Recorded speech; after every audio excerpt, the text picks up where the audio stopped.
Already. Yes, they are.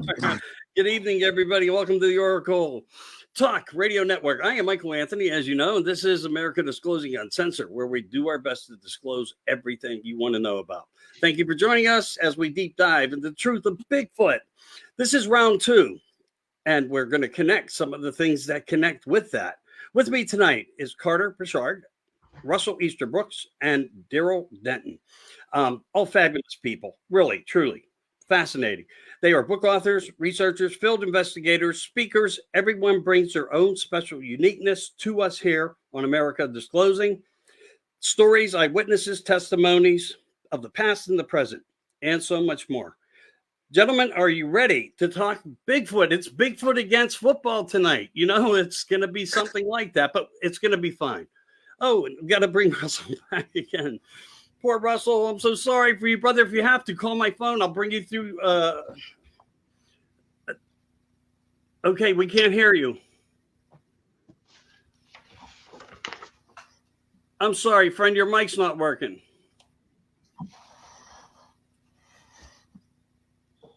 Hi, Jack Warren. Great conversation with you today. He ain't heavy. He's my brother. Yeah. So anyway, we had some kind of conversation this morning talking about waking up with coffee. So anyway, we're here doing Bigfoot, as everybody knows, and we had a great show. Thank you for all the support last week, everybody in America and out, and all the Bigfoot dogman community, ufology, everything. I mean, because we're connecting dots. How do these things work? The orbs and all these other scenarios of situations. Are they all participating amongst each other somehow? We don't know. Some people say they're aliens. Well, maybe. But, I was really hoping for Russell to get in here today because he loves discussing one of the highlight features in his book about I think it was called the Osterman account, where the guy was, abducted, so to speak. And I wanted to ask him some questions, so maybe we'll just hold off on that. But it was about the physical content of the being. Because some people speculate quantum. I don't count nothing out, but some people do. They speculate dimensions. And again, I don't count that out either. But this story reflects to something of a physical, always physical encounter, nothing less, flesh and blood. So maybe throughout that, with that, there's just other scenarios. Carter, you want to go first and make comment, or because you're very knowledgeable, and so's Darrell. I have no excuses for saying that. Hey, that's not Carter, a problem at all. You go ahead. I agree with you. Carter's very well informed and very knowledgeable. I'm good with that. I'm just honored to be here with you guys. We're all honored to be with all of us here. We're all smart guys. Man, we know you're good at what you do. We know you're out there working when you can. We all bring a uniqueness. Go ahead, Carter. I believe them to be, absolutely, positively flesh and blood, but they just have skill sets that we do not understand. I think we as humans may have had them in the very distant past, and we invented so many things to do everything for us. We don't have to hunt for food. We don't, we have computer, we have TVs. We don't have to, we don't have to do much of anything. So we are out of touch with what's going on around us in nature. Why is it that all animals other than humans can see at night? I mean, we can't. We have to have a flashlight or thermal gear or super infrared cameras and goggles and things to see. We're not equipped to live in the world that we used to rule. We're not the king of the hill anymore. And I think these creatures have skill sets. I've seen them virtually disappear in front of my eyes. I've had them put stuff in my head that I knew was not correct, but I thought it was at the moment because it came out of nowhere.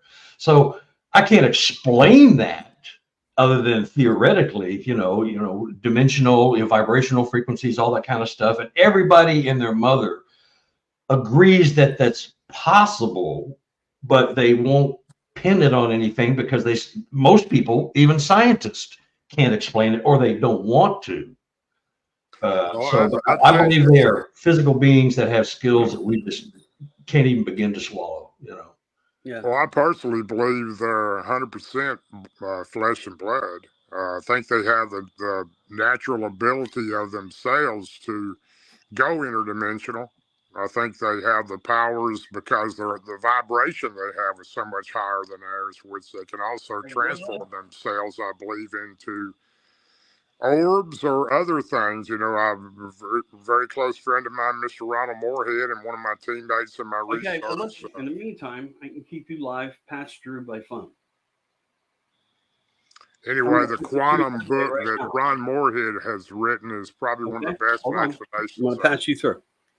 Yeah, it's good, and it hits several nails on the head. You know, behind you. With his stuff, there's still people on the fence about the veracity of the vocal recording. There's a microphone. Much less going onto the quantum stuff. All right, I'm going to get that ready right now. Don't even buy that. You know, on the vocals. You know, I've been very blessed to be around many of these creatures since 1992, and not all of them have been good experiences, but I had a super experience on the river for almost 4 years where I was with a family of them, and I call those the forest people. They were completely different than the other ones I've encountered or been around. So they were friendly, not aggressive, and you know, these creatures are, I believe personally they're from another galaxy. That's what I believe, because they basically told me that when they're one of these creatures on the river that I was friends with for a number of years, and I learned a lot from. I wish I could have learned more, but I didn't, and spent a lot of time with them. I was there regularly, and they seem to have abilities to read our thoughts. They know our intentions. They definitely know your heart. I definitely believe a lot of people have the ability to see Bigfoot or have an encounter with them, but I also think they know your intentions. And if they think you're not a sound person and you're there to harm them, your chances are a lot less likely. Interesting. Which brings me to some subject matter that I'm going to be doing on a ufology show upcoming. Of something that we know. So I can throw it in here to the mix a little bit because of exactly what you said and what you were told, Darrell. So with that is, you know, we hear about grays. And I'm not trying to make this all about UFOs. I'm not. I'm trying to just speculate this energy, a possibility of how things truly are and how they work. So we know that we have something called the tall grays, the medium grays, the short grays, etc. Well, any abductee almost confirms most of the time, 90% of the time to 95% of the time, you won't see tall grays in the vicinity of an abductee who may be on one of their frequency beds. These frequencies that these little people, the smallest ones, have the ability, because they're not like a flesh and blood being. They're actually like a cyborg, so to speak, you know, of a transhumanized creation of a helper species. And they have needs like anything else. But what they can do is radiate frequencies that make us forget things, that put us into a place of like, you know, I don't know, it's the word hysteria. You know what I'm saying? You know, to where like we it's almost like as if you're in the middle of a bank robbery and something hits you with something, some type of special type of handheld something, and it makes you freeze, but everything around you is moving. But in your mind, nothing's changing. Even though something takes place, the bank gets robbed, you're still standing there and then suddenly you snap out of it. So it kind of falls in with abductions too from that side. So there could be a correlation of this other possibility, just as you said, that to where there is something about them that they can do. And the tall grays, as I go back to them, which are the MIMS, who created the smaller ones to do all basically the dirty work. It's always the small grays that come to take them out of the house, and they are actually working as an element of an ANI, GI technology that's beyond what we understand and comprehend, which may be in that paradigm of a lot of like what Ron Moorhead even talks about, of that we are working with in quantum effects and so forth. So I thought I would just bring that up because to me, that's how I'm putting that scenario together. Because if they can't be in the room while the little ones are doing the experiment, tagging, marking, taking sperm, totally different hypothesis of Bigfoot. But there's a similarity of commonality that also fits in this category. And it just makes me wonder, is all I'm saying. Russell, were you here with us? I'm here. I'm listening. Yeah. Okay, I just want to make sure that you're here. Can you guys hear Russell? Yeah, I hear him well. Yeah, I hear. Okay, they hear you well. Russell, I want to step back for a minute. I'm not the greatest commentator or host. These guys are better than me. But you have a lot of information that you describe in your book, and we talked about last week, and subject matter came up on it, on the abduction of, I believe it was Osterman.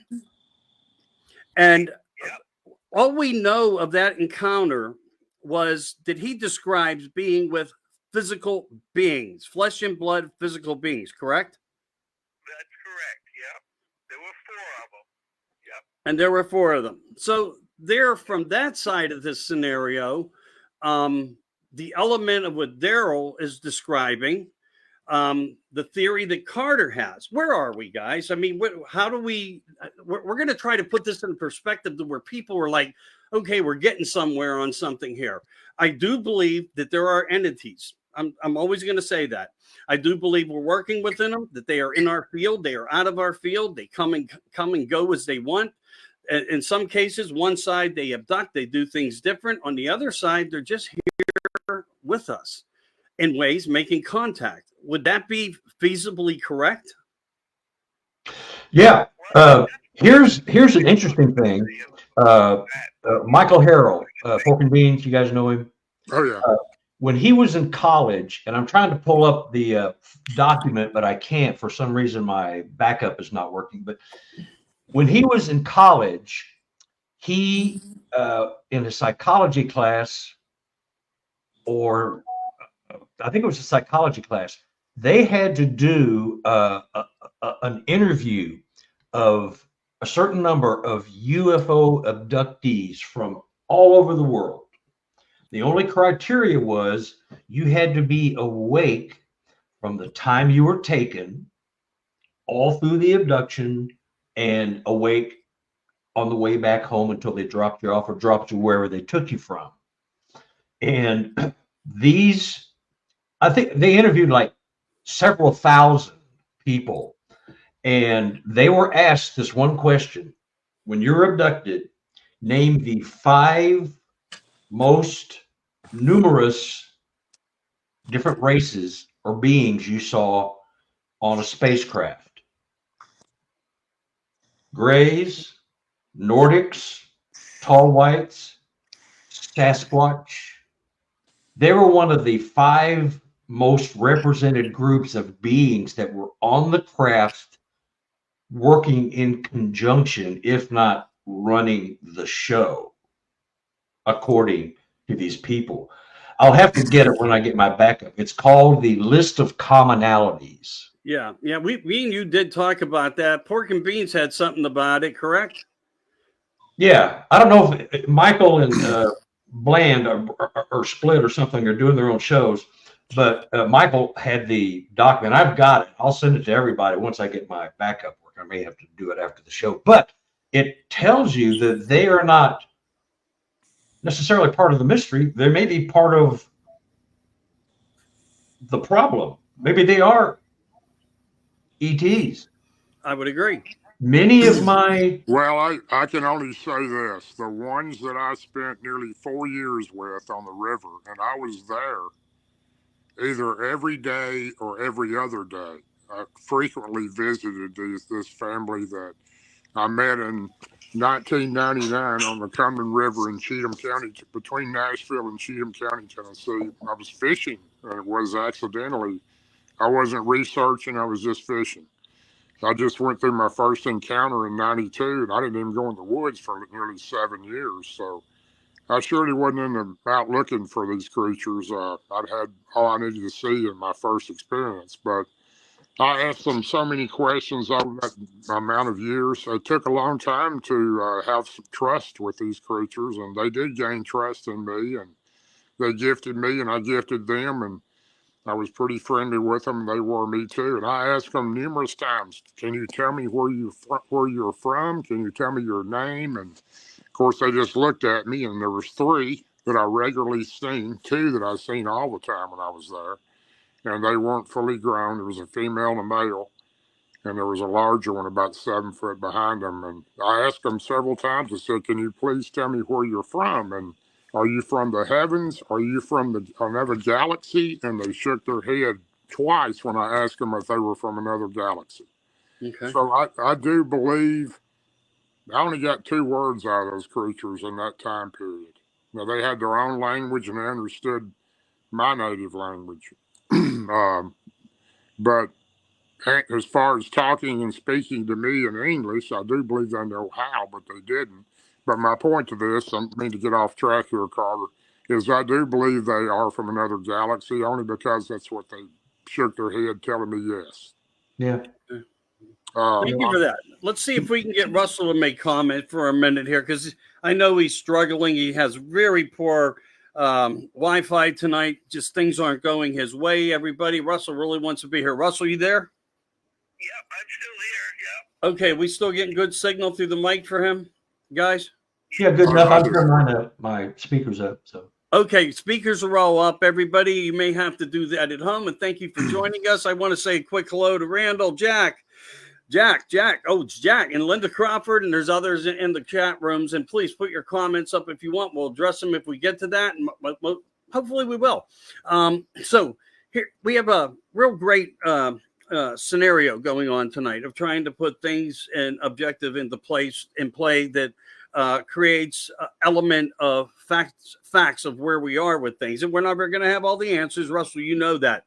How would you like to add into that? What is your feeling? Are they alien, or are they, do you think, something that actually originated on this planet? Well, that, of course, is difficult to say. I mean, first off, I believe there's different types out there, and what we may be dealing with is, totally different Sasquatches. There may be 2 or 3 different types, but the Osterman account and the Roe account and some of these others that were done during that time period don't speak of any kind of a link or to any kind of extraterrestrial, like outer space and portals and orbs. So we don't hear any of that in those encounters. So those encounters might be totally different than some of these other encounters that do represent some of those things. So. Well, we appreciate that comment. Thank you. And I would say this to everybody. There are things that take us on different paths here. There's no doubt about that. I mean, even John Lear mentioned the fact that he had some type of U.S. Air Force. I believe that was exactly what he was referring to. And it was, I think, on either the Art Bell show. It was on one of them. He was or George Norrie. He was being interviewed. And he said that one of the documents was written out that there is something that had to do with a protective suit that had a hairy appearance to it. And it was kind of like documented into like a training manual, so to speak. I wish John was still here with us. He's not. But the information that he did share is out there. As Russell's saying it, nothing reflects that way, but who's to know? And that's, again, where we are, circling that big scenario of things. I wanted to also kind of touch base on, because not that we need to stay so involved on one particular scenario, because I think we're just going to have different ideals. But I ran across something sometime back, and I tried to do some homework, but I didn't get to do the homework that I wanted to do on it. And it reflects to a young lady. Let me see here. I'm going through an old tablet, so bear with me for a second. Sometimes I'm a little bit out of whack, a little bit out of order. Everything's out of order. Well, you know how it goes. It just goes that way. All right. At Lake Erin in 2017, a lady by the name of Claudia Ackley, okay, described a Bigfoot / feralman in a tree that she encountered with her 2 children. And she called the Fish and Game, Wildlife, State, whatever, all those good people that we, rely upon. They came out, they did talk to her, and they told her what she saw was a bear. And she says, well, you weren't here. I'm trying to tell you what I seen, and I want you to respect me for what I'm telling you, so to speak.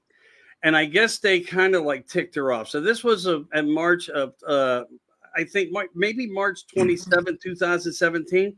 And she had shared a video that went on the internet. Now, the video is there. You see something. There's no doubt that there's something there. But like many of our videos, many of our pictures, there's always speculation to everything. And it's one of those kind of things. It's the blur moment, shadowy, kind of like dark, but you see an image of something.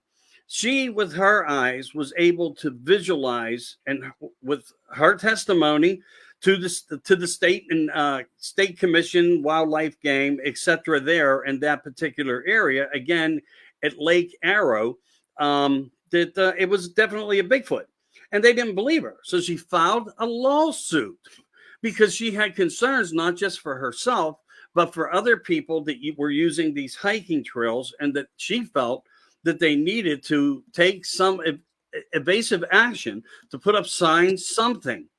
I've seen signs come up on the internet, we all have, of this is a Bigfoot mating site, keep on, danger, etc.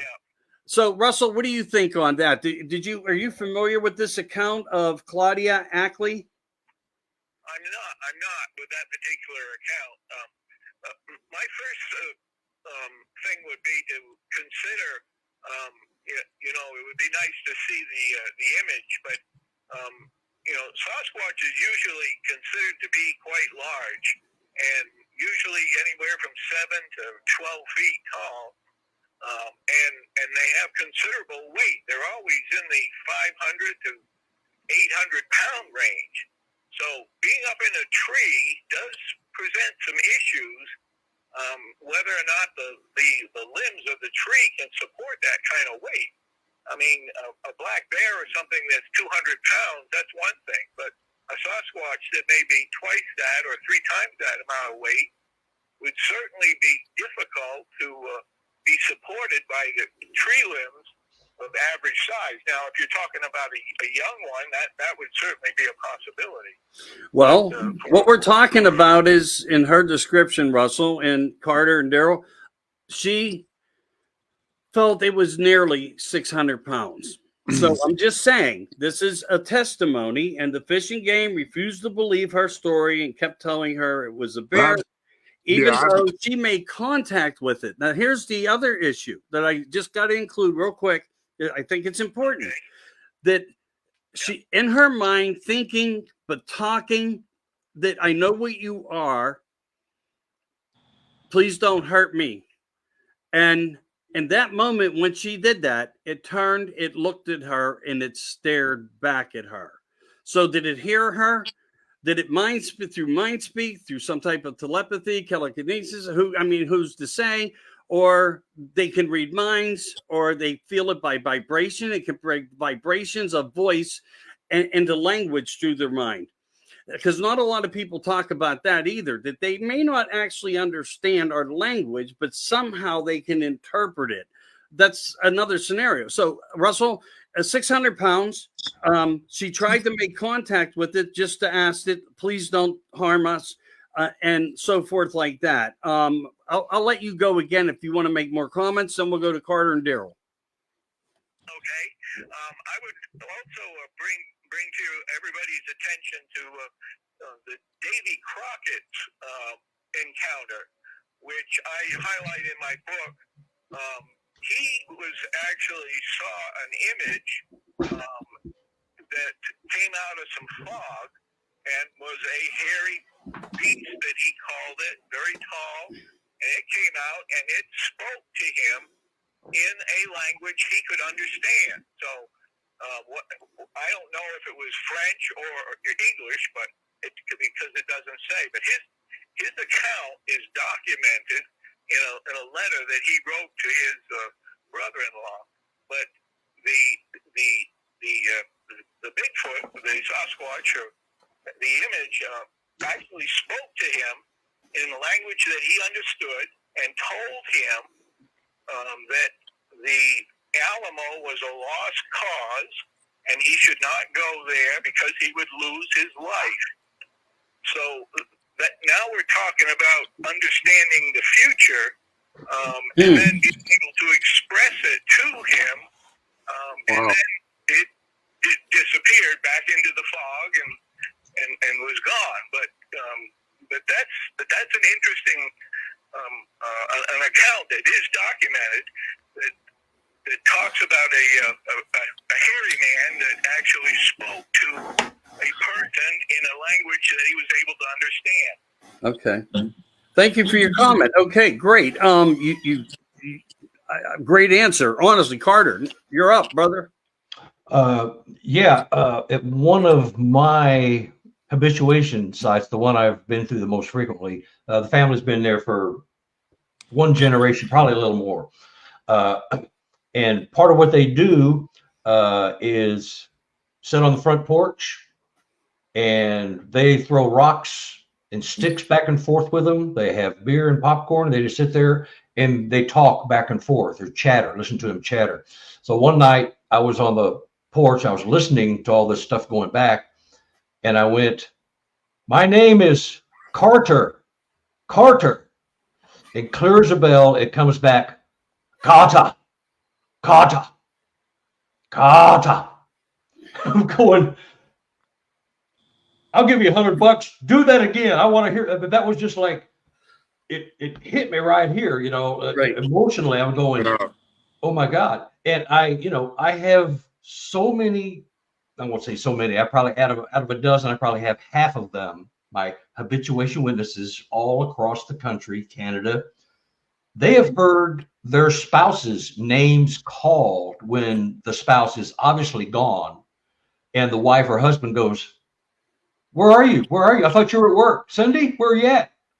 Jody, what are you doing? Are you at work? Are you messing with me?" They hear them calling the spouse that's not there in their exact voice, calling to them. "Cindy, Cindy, Sin Sin," because that's an affectionate term one guy calls his wife, Sin Sin. She thinks he's talking to her. And he's there in the trees of the forest. He's jacking it around. He didn't go to work like he said. I mean, they're all, women, men, everybody is taken aback when they hear that. So, maybe I got a half a dozen people lying to me, but I've heard it myself, and they talk about it. I've got a brand new family from Arkansas. They hear conversations between 2 and 3 Sasquatch communicating amongst each other. They're doing the gibberish thing, but they've also heard their names called out loud and clear. So they are the masters of our universe, our atmosphere, communication. They've talked to me at night when I wake up and I hear them speaking. I hear them. I see things going by my head. I'm looking, and all of a sudden I'm going down this long tunnel, and they're showing me where they live. And this was in Illinois, where I led the last expedition. And they're showing me. I said, "Where is this?" "Home. This is home." Just like that. And I'm watching the little ones walk around. They're playing. They're digging in the ground with sticks, picking up grubs and bugs and stuff, and just playing, just doing stupid stuff like our 6-year-old kids would be doing. And I'm watching. It's just a day in the life. So, but they're communicating with me, mind speak and verbally. And what do you do with them? When they can mimic that stuff. And they've talked to me from other places And it's one of those things. If you're not there to experience it, it never happened as far as most people are concerned. And I can't help that. Well, I definitely think they're the best in the world at mimicking because Oh God. they can make a crow sound that you'll think it is a crow, and they're the best in the world with owl calls. I've had them Yeah. within 50 feet from me making an owl call, and you would think it was an owl. Mm-hmm.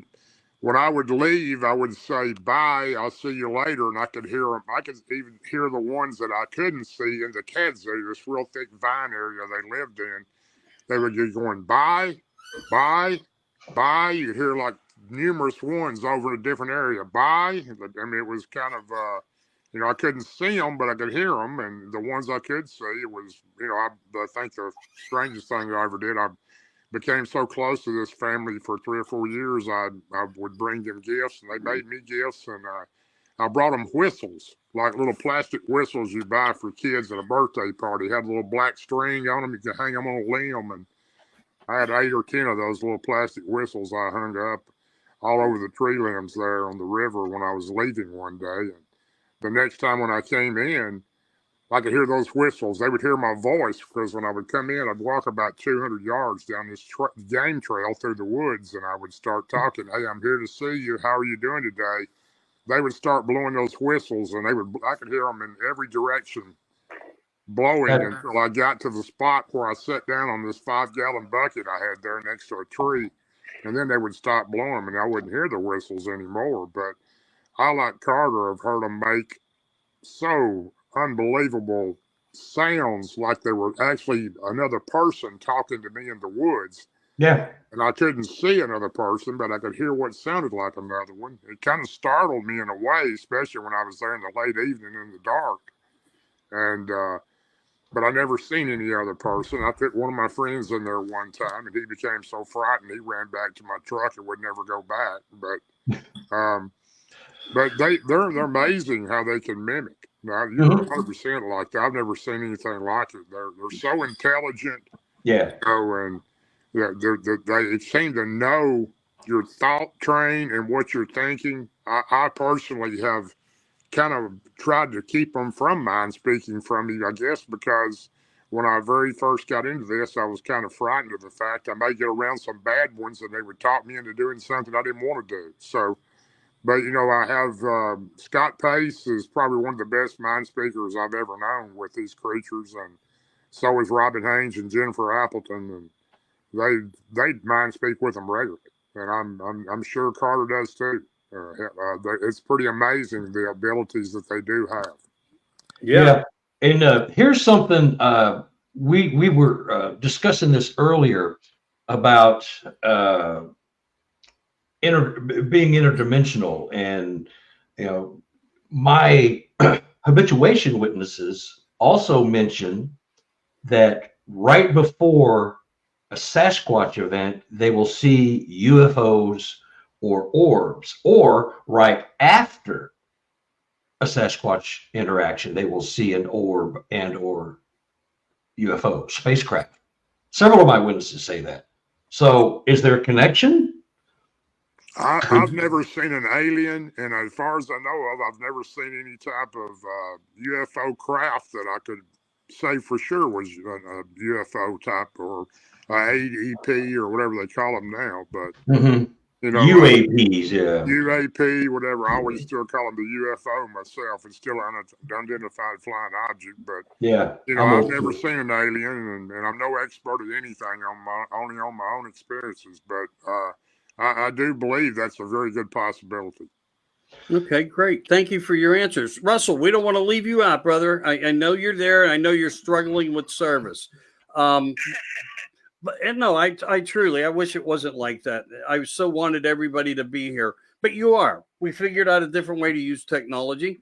And I have another way to do it if you call me through Messenger, which I could probably even get you more clarity and more loud but nevertheless, you were preparing some things for tonight. Why don't you share a little bit of your insights of discussion that you'd like to touch base on? Well, I thought we would speak a little about the Independence Day piece of footage that shows a Sasquatch coming into view, passing behind some boulders, and then picking up a child, and then walking away with it. And this piece of film has been scrutinized by Thinker Thunker, did some really good stuff on that. And there's been other people as well that have looked into that. And I think that's a real good piece of footage, and I think that some of the things to be aware of when you look at that film, that people, one of the critics speak about how the cameraman was ready to take the picture as soon as the Sasquatch came into view. Now, I would argue that that would be similar to what Patterson-Gimlin film would have been like.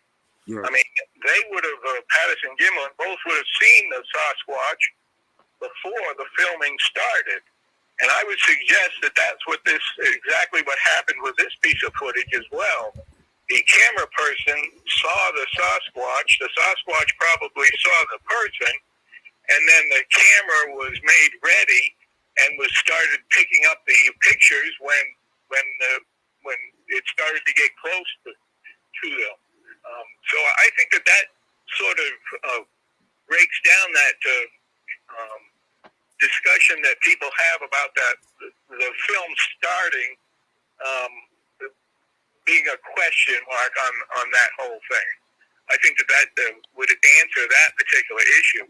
The other thing I think is really positive with that piece of film is the baby actually moves and is plainly visible to see, puts the arm on mom's shoulder and pushes her away, and he's actually turning his head and trying to look at what mom is watching, the cameraman, as they walk away. I mean, unless you're talking about having some kind of a puppet, I don't see how that could be,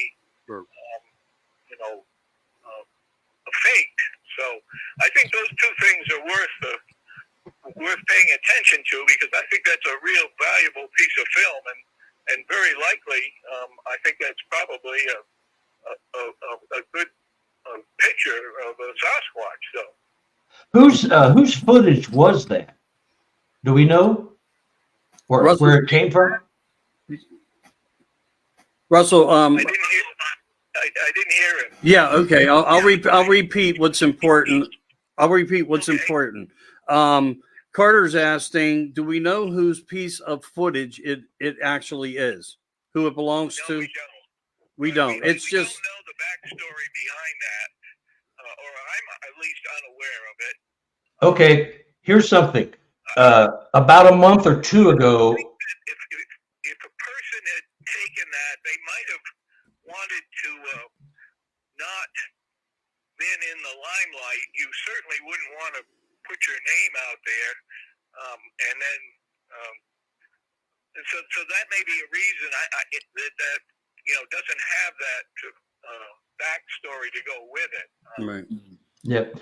There's another treatment of that film which supposedly is explaining why the cameraman was torn between two areas, and the mother Sasquatch, and this isn't in the frame, you can't see it with what we looked at what I saw, but there's another version of that film where that Sasquatch, the mother, is apparently concerned about another Sasquatch that is watching them from up the hill and back to would be our right, and she was looking back because there's supposedly, she was concerned there was a Sasquatch back there that was not the father of the child. And I've looked for it because I wanted to be all proud of myself and say I found it, but I can't find it. But there's another version of that, where the mother is going by and picking up the kid, because when she looks over here, there's another Sasquatch. It's probably 50 to 100 yards away, but you can see something in the background off to the right. And that supposedly was this narrator's take on it, that she was going to get her child because she left it there and she was afraid that Sasquatch, and that has to be just theory, unless the person who took the video told him that, Thinker Thunker or whatever. But there's another version of that shows another Sasquatch way in the background, off to the right, and when it pans back further than you saw on that, Wow. I there's didn't know one. that. Huh? I never heard that. That's cool. I didn't know that. But yeah, and I don't know if it was just if it's just a stump, because it's way back there, or if there's any movement from it. But there's another version that explains maybe. I definitely think it's legitimate. I think Russell had sent me the breakdown that I had actually posted that a while back, maybe a year or so ago, of Thinker Thunker's breakdown on that particular film clip. Mm-hmm. And the walk, the stride, everything that he goes through, proving that it's legitimate.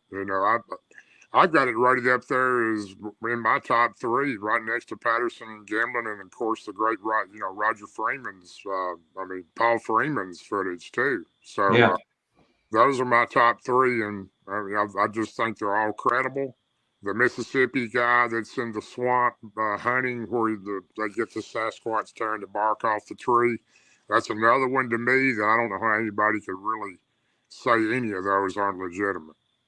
Well, if you're a poo-pooer or a non-believer, yeah, you're going to say nothing's real. I understand. Yeah. But why are you watching this if this is all fake? Yeah, right. Exactly. Russell, you have no life. Russell, why don't you jump in? I got you fed through a different way. Okay. Everybody hear him real clear now? I put on headphones. I hear him great, and everybody. Go ahead, Russell. Okay. So I agree. I think that's one of the really good pieces of film out there that really shows something, along with the Patterson Gimlin film, and there's a couple of others. The one you spoke of, I heard Darrell speak of. That one is another good one too. The forestry guy. Yeah, it's Paul Freeman. But the other one I like that I highlighted in my book, that was there again a lot of people don't agree with, but is the Provo, Utah piece of film. It's just a short piece, but it shows a Sasquatch throwing a stone, and I think that's a really good piece of film too, based on just the way it threw the stone, how it moved its body and arm in order to throw the stone, its footwork at the same time. Everything really looks very, very good as far as what I would expect to see if the Sasquatch was throwing something. And we've heard people describe it, but we've never really seen a good piece of footage. And I know this one is, if you blow it up, obviously the pixels are really damaged. But when you do look at it as it was filmed, it certainly does show some really important information as to how a Sasquatch would throw a stone, and that's in my opinion. Anyway. So, I think. I apologize. I thought you were finished. I apologize. I was just going to ask you. I know you study the anatomy. Were you satisfied with what you were seeing that way? Because you did mention the movements, and we know a bear can't throw a rock. So what we are relying on, your observation through your eyes, looking at this, you studied as much as what you could, because blowing it up would create an impixelation. So are you satisfied that this would rate into the top 5, top 10? Yes, I would definitely say that. I think it does, and I think what it does is shows how a Sasquatch would throw a stone. I mean, he doesn't throw it like a baseball overhand, but it's not necessarily underhand either. It's kind of a sidearm swinging motion, and that would be taking advantage of the arm, which is incredibly long and muscular, to create the leverage to throw the stone.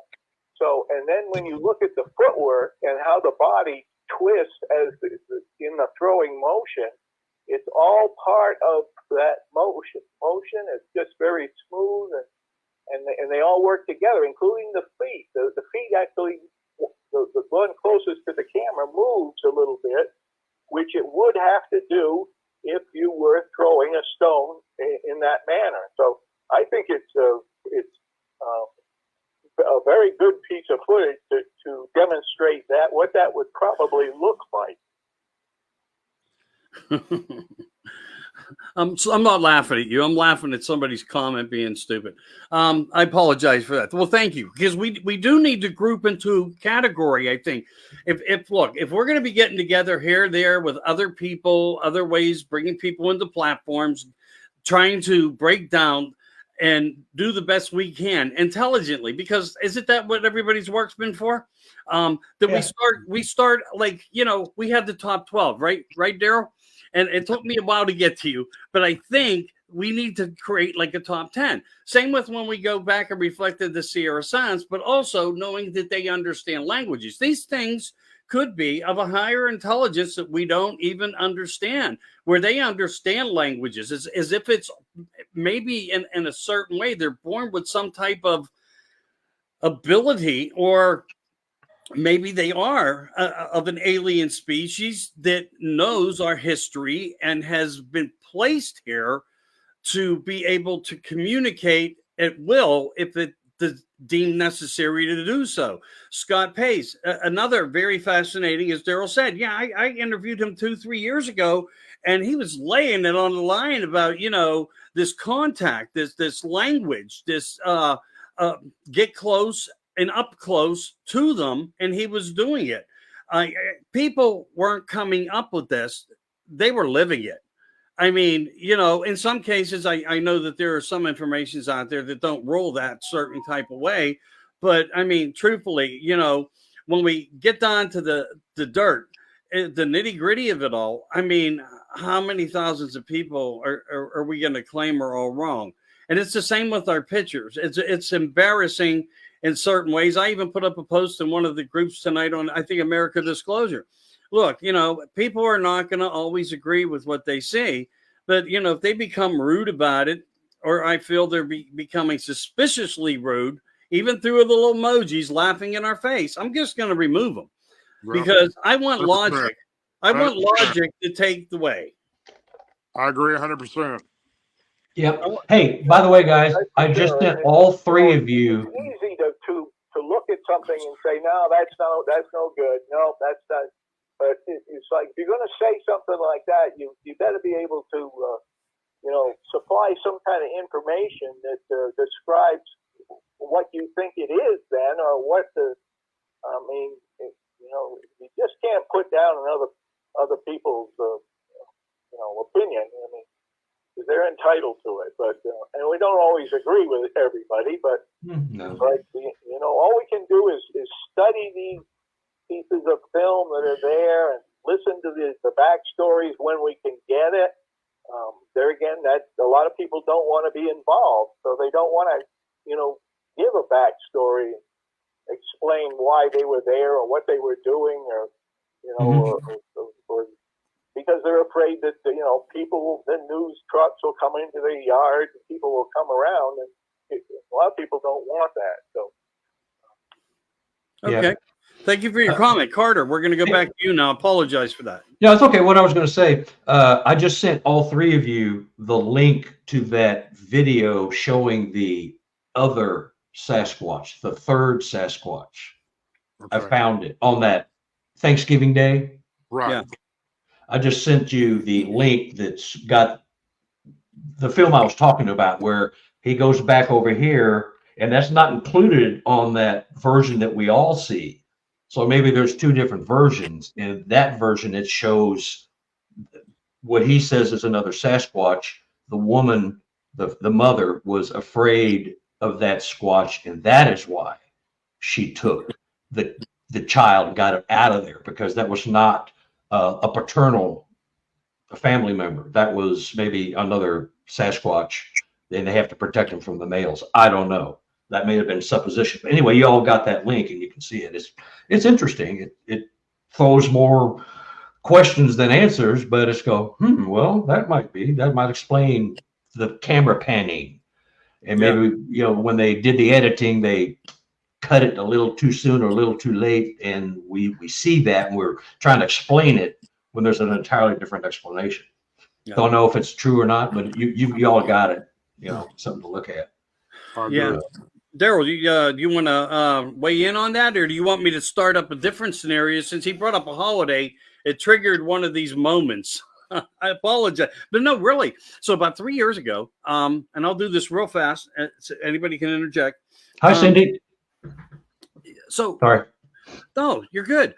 It was a Christmas morning, and there was family all gathered at a home, at their parents' home, and the dog's going nuts outside. Yep. He's going nuts. This thing's filmed. I mean, watching the dog go nuts. And someone's eye catches something, as always, at the end of the tree line, where right before where the grass is mowed up to, the clearing and the tree line. And you can actually see something there moving, as the same way Russell describes everything what his gut is telling him is Bigfoot, is the same thing these people were living. Now, who in their right mind Christmas morning, while they're getting ready for a little breakfast brunch in their home, and they see something like this that makes them run for a recording camera. And I think you can look it up. I think you could even Google it, because at one point I brought it up for not to be controversial, but to share with other people the content of what it was, because a lot of people were unaware of it, that this video was out there. I personally can't say off the top of my head right now. If I went back and you looked at my stack, you'd understand why. But I do know how to find it. And as well, I like to send that to you you guys when I do, because I think, not because of the holiday, but that was the trigger of the moment of the thought of this. Oh God, I remember that. It's hard to get me fascinated to watch something 10, 15, 20 times. And this exactly did that to me. It was one of those rare occasions where you see something, you hear people's reactions, and your gut starts to take over, and your intuitiveness that we all have then steps into place, and you're accepting what you're seeing for what it seems to be. And I'm telling you, it looked like something very suspiciously Bigfoot, without a doubt. And you'll see the movement. I'm going to try to find that for you guys to watch out. I know the exact footage you're talking about. It looks really legitimate to me. Oh, you saw that? Oh, yeah. Okay, so all right. I've seen that one too. There's snow on the ground, isn't there? Right. Correct. Right. Yeah.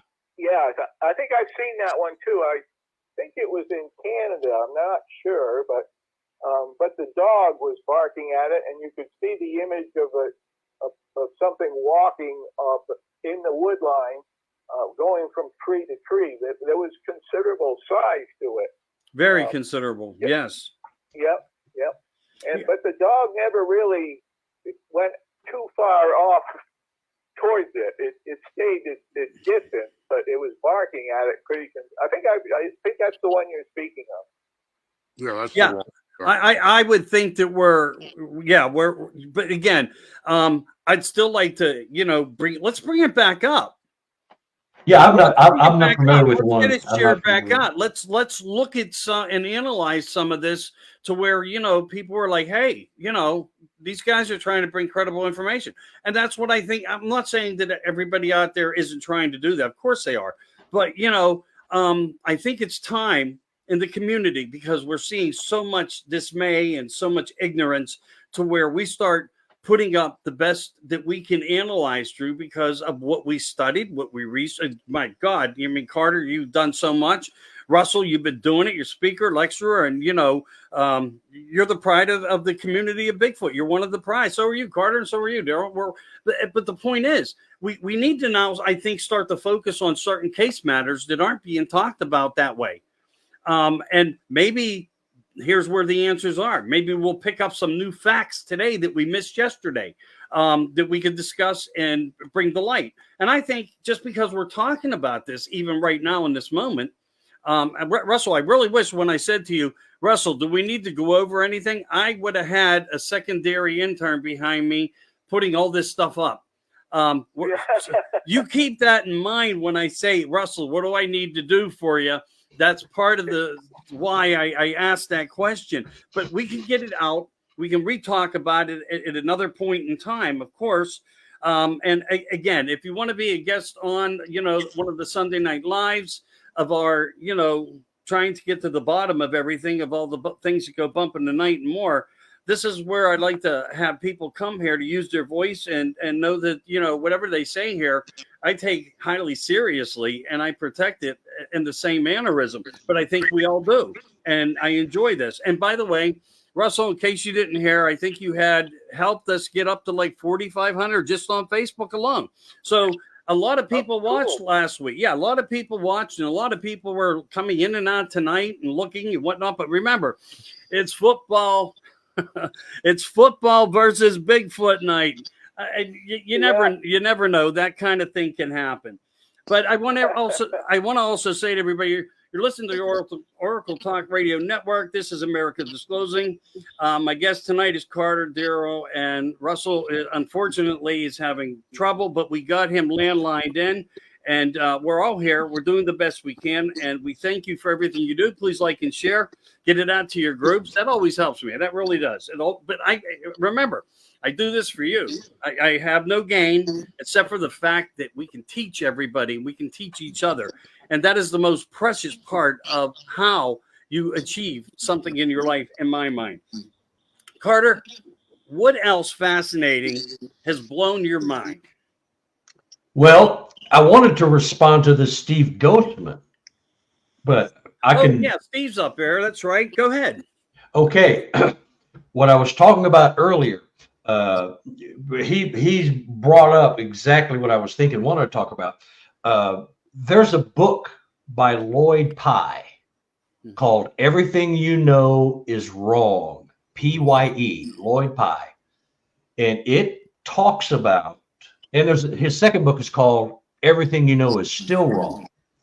But he talks specifically about what this Steve Ghostman is talking about, that the Anunnaki came to the planet Earth 250,000 years ago, took the Sasquatch humans that were here, modified them with their own DNA, so it gave us the power to think and reason without trying to overthrow the boss, because they had to come to planet Earth to mine gold, to patch the hole in their atmosphere. Well, If you look that up scientifically, powdered gold is used or was used to help cover up holes in the atmosphere. Right. And so they came here and took their DNA and they boiled us down to what we are now. We're the hairless humans, as they call us, because the Sasquatch were already here. So that's why both entities are still here. The Sasquatch may live here, or they may come and go at will, because they're, can go into interdimensionally and all that stuff. So we don't know that, but it explains a lot about why we are the way we are, and it goes back. And if you go into the Sumerians, the gold scrolls, the Sumerians talk about the Anunnaki coming, replacing and doing everything with the humans and the Sasquatch, and intermingling us with their DNA and getting us to what we have now. And the Sasquatch, we're two separate entities, and we're much further along than we would have been technically. And the Sasquatch are light years ahead of us, as they were in the first place. Yeah. It's a theory.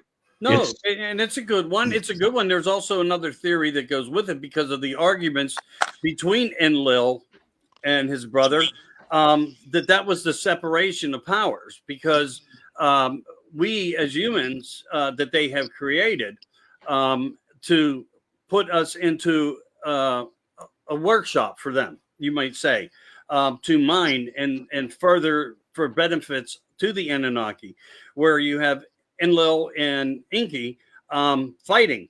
and they separate from each other, where one agrees to disagree with the other, and the other one holds his side to say, no, it has nothing to do with that. Stay out of what I've done.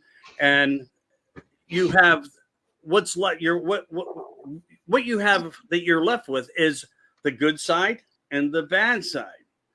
And the formula to that is, some also say, that I write about in some of my below level and Planet X theory, is that is the birth of the God, and that is the birth of the devil. One who signifies his power and dominance to control the world by what he will leave behind, and the other one that wants to see it get destroyed before he leaves. So, I mean, I agree with what's going on here, but it also goes, the content that I'm talking about goes a little bit further into detail. And I think, if I'm not mistaken, did you not post that book tonight? No. I thought you put a post of a book up tonight. Oh, the Lloyd Pye book or any book? I'm not sure. No, I didn't. I didn't do it because you said no. I didn't send anything because you said he was having trouble, so I just didn't. Okay. I didn't send any pictures from the book, and we're talking about, Sasquatch faces and stuff. So that's what I was going to send, because I sent it last week. Gotcha. Yeah, and I don't think we used it. I would like to get in on the Anunnaki for just a minute. Go ahead, brother. I think that the idea of them coming to this planet for whatever reason, and if indeed they did mess with the DNA, you would be talking about hundreds of years before they would see any results from that DNA tampering. Yeah. The other thing that I would think, if they came here to mine the gold to help their own home planet, that they would have been here for such a long period of time, they would have brought with them possibly seeds to grow food that they would want to eat while they were here. I mean, right. To think that they would just adapt to whatever the people were eating here when they showed up seems kind of unreasonable. It seems like they would bring some seeds and grow some food that would still be here today. Now, whether that may be the case, if they did, and we're talking about things like chocolate or cocoa or wheat or something that may have actually come along with the Anunnaki. It would have seemed reasonable, though, that they would have brought something with them. It's just my opinion on that. And you're absolutely correct, because it's written that they actually did that. Yeah. Okay. It's actually written that they did that. There was 50 names, all scribble scrabble. I can't pronounce this one. I can't pronounce that one. I have a whole catalog of exactly who they were, what their markers were, which women were the first to give birth in this experiment, and then how they switched over into where we understand that they were actually in early types of like synthetic cloning to fast rate humanity, but not in the long game of hundreds of years, but in 50 to 100 years. So everything was pushed up. There's also even talk in the tablets that said they were actually able to change consciousness to a new vessel so they could walk anywhere they wanted to without being observed because of their notoriety statuses. And then they could transfer their consciousness back to their own vessels. So they were creating vessels. And I think this is where some of the speculation of when we hear about cloning now and all this other stuff is where part of how this language comes out. But could we, in fact, now be duplicating the same things because there's information that somebody has, and it goes, that would go again. That goes, we're leaving Bigfoot too far behind here in a way, and going into a whole different criteria of, but it's all good information. Hello, Joe Fox. Let me just say some quick hello. Steve, thank you for your comment. That was great. We appreciate you. Ernie Dubois. Another one, everybody knows who Ernie is and his incredible story. And another thing, getting back to it, we talked a little bit about last time. we hear the gibberish, we hear the things, and we were talking about, or I was, maybe you guys were with me, talking about their intelligence and language and how they can mimic it all. We also understand that about doppelgangers, or something it's pronounced. When you get into the paranormal side of things, where mimicking is quite often done, and voices are through spirit boxes and different recording boxes, that they are picking up things like that. And on some rare occasions, some experiencers of the paranormal were hearing their own voices call out for them. So what do you do with that? Here's the thing. I don't know. We're talking about so many things that are non-ape only topics that there has to be. Y'all excuse me a second. My charger's going down again. Hang on with me. Y'all go ahead. Okay. There has to be some validity, because we've been kind of kidding and talking about, did the three of us, the four of us, and all the other researchers in the country seem to find the same nut jobs, that we're all talking about the same 50 people that see orbs and see, or maybe this is really happening and you just can't come to grips with it. It is difficult to wrap your head around something when we're all taught how to think in the first place by the government, and they are planning the vernacular of all our educational systems. So we only know what we're told. And until you're out of school after 18 to 22 years and can think and reason on your own, you'll suddenly have opinions, and you'll go, oh, wait, I never thought of, oh, he was talking. Those eyes do glow. Who just called my name? My husband's at work. All these people, they're coming out of the woodwork and they're talking to me, and because they got no one else to talk to. And so there's something to this. Right. It's just the negative, the naysayers still have the majority vote in our research. We have to get around that somehow. Yeah, that's why I, as I was saying, I would like to try to orchestrate something with everybody in some way to where we can navigate through some of these systems of it. Russell, I know you're still there, brother, and I know you're trying. Let's at least focus from this point. Any other subject matter that's on your mind that wasn't brought up last week that you wanted to touch base back on? Well, I would like to talk a little bit about Ernie's account. Let's do it. Ernie's account was very interesting. He actually had sign language. There was sign language used there, and so the Sasquatch obviously didn't know English or any language that Ernie would understand. So he used sign language.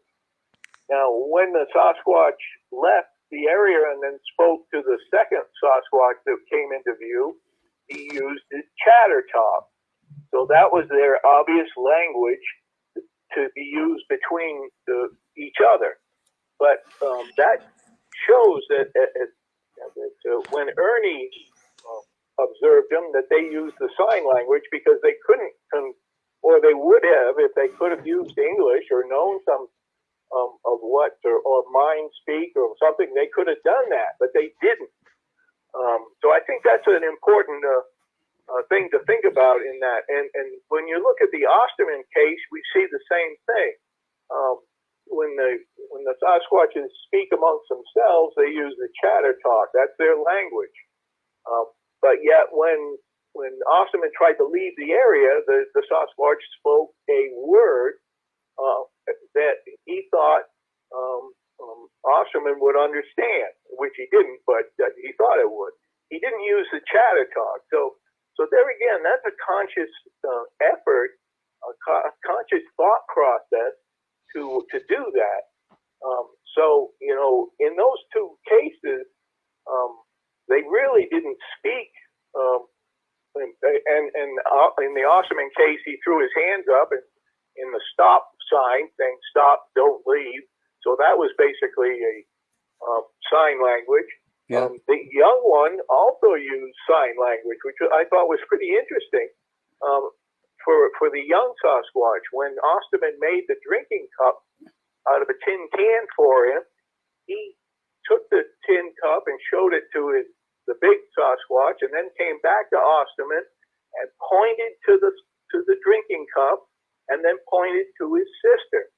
And he wanted Osterman to make a drinking cup for his sister, which he did. And that was sign language also. So I think those things are really interesting when we're talking about communication. What they're certainly capable of. The sign language is something I'm sure the Native Americans saw a lot of too. But yeah, that was something I thought that's very interesting. Mm-hmm. I definitely think I think that, of course, we all know and believe they have their own language, and I know that to be the case, but I also do think they do understand English. Maybe not this particular group of Sasquatch, I think there's a difference between Sasquatch, Bigfoot, and the forest people. That's my personal opinion. The forest people are different. They look similar, but they're not the same as the Sasquatch or the Bigfoot. That's the ones I encountered back in '99 through almost 2004 on the river, and they were different than the other ones that since then. At that time, I'd only encountered one till I ran into those by complete accident, but they understood my language. They had their own language. They also understood some of my native language that my grandmother had taught me, being Lakota Sioux. I had spoke words, and we called them the Chayutanka, which is the great leader of the forest. And when I introduced myself as my name is Darrell, can I introduce you? Can I call you the Chayutanka? Their look on their face when I used that word, they knew what it meant. And they also knew what Jesus Christ meant when I spoke that several times. Do you know who Jesus Christ is? Do you know who God is? They definitely knew what I was talking about.